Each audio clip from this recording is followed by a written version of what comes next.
going on, guys? It's Jeremy here. Just want to take a quick minute to go over my kayak setup here. This is what I've been using the past year.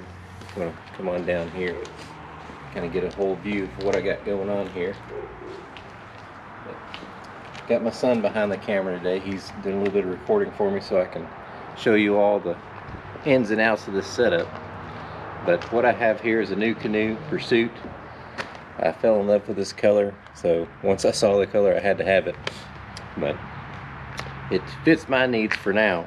It's not the perfect setup, but of course there's not a perfect kayak out there. If there were, then there'd only be one brand out there. But we're going to start up front here. This is the Motor Guide XI3. It does have the GPS, spot lock or anchor lock, whatever they call that. But love this. The top speed I've got out of this is about 5 miles an hour. But it'll get me where I need to go on the water. And most people think putting a motor on a kayak, might as well just buy a bass boat, but you can't fish kayak tournaments out of a bass boat. But one question I get asked a lot is how I deploy this and pull it back up from the seated position. So I've rigged this little contraption here. I'll pull, if you want to focus right here, I'll pull this rope here, which will drop that foot pedal. I'll take my paddle and I'll push it in the foot. And then when I'm coming back from the ramp, I have this rope here. I'll just grab this, pull it straight up, and tighten it, locks right back into place. So we'll go ahead and drop that back down so I can show you one of the storage options here. Come on over here. This is the first storage option we have. It's a pretty good sized hatch. Keep all my stuff in there. My fish finder, when I'm transporting, tackle boxes, lures, of course. Don't focus too much on the lures, that's some of my secret stuff. We can pull that out. This is where I keep my YakPower system. So that controls all my lights on the front of the kayak, on the inside of the kayak. Pretty good little deal. Get that. Alright, so next we're going to come back here. This is where I keep any drinks for hydration. This is on top of my drawer system. My fish finder goes here. This is where I will mount the GoPro whenever I'm recording, so you all get the wonderful shots of this. We're going to come on down here. This is another storage option.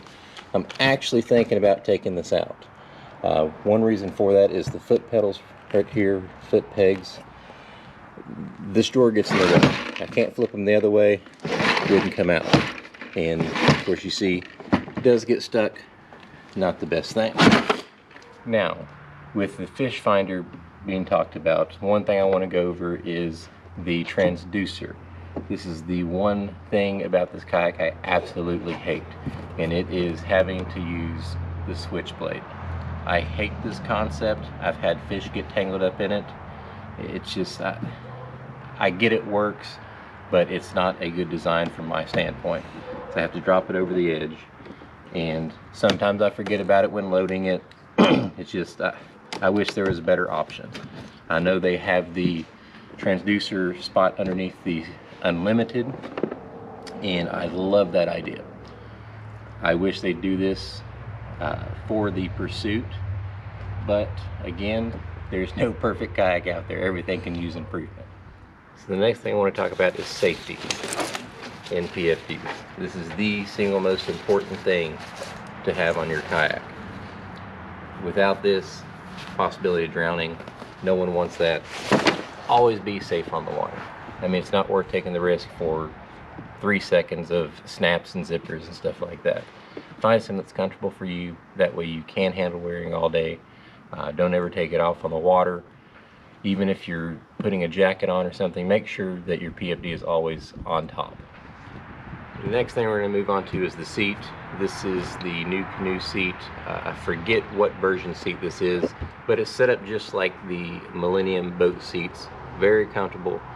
This is the most comfortable seat I've sat in on any kayak I've had. I can sit in it all day and not be bothered at all, and I love it. The next thing is the YakPower system. This right here is what controls all my lights, power, navigation lights. I have interior lights right here so I can see at night. This is definitely something that I love. This can be installed in any kayak. I actually installed it myself, It only took about 30 minutes to drill the holes, get everything ran. It's a very fluid system, smooth, it's absolutely great.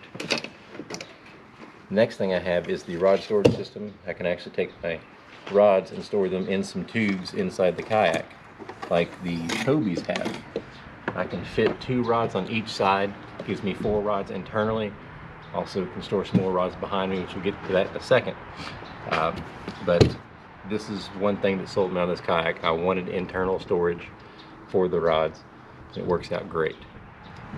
Alright, moving on towards the back of the kayak. Again, this is the Black Pack Pro box in the olive green color. I believe this is the color they've released this year along with the tan. I really wanted a lime green color, but this is as close as I can get. But I think it goes with the kayak really well. This is the 3rd storage option I have on my kayak. It has the 6 rod holders.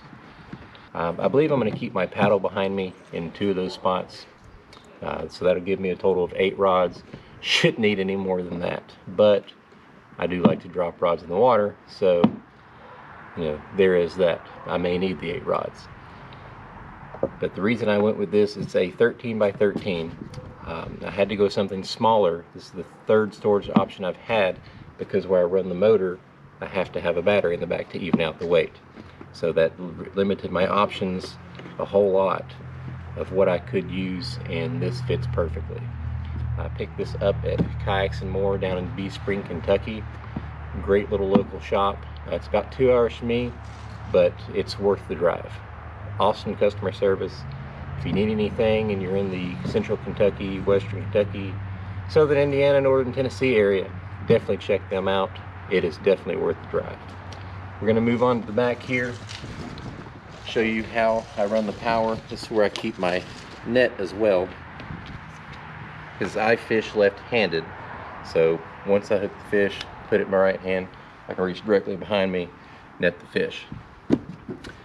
But this is where I run the power from the battery to the front of the kayak. This is where I keep my navigation light, and this is what straps down the battery.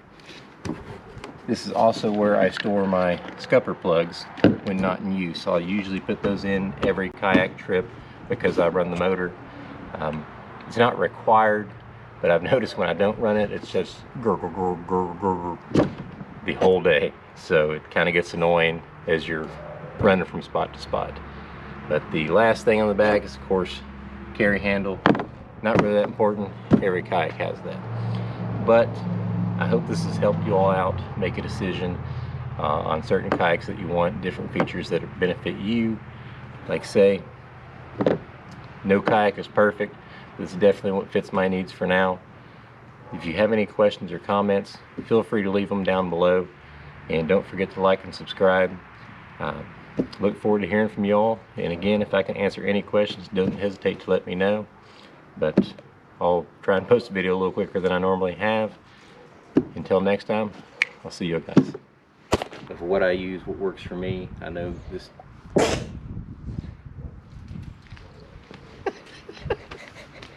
Kayaks, all that stuff for Christmas. So, God. Are you good? Are you good now? Oh, shit. You're lucky I love you. That's all I gotta say. You're lucky I love you. It's all good. Alright. I mean, today's Thanksgiving, but I've had snot running down my nose the whole time. I move on to the seat. Sorry.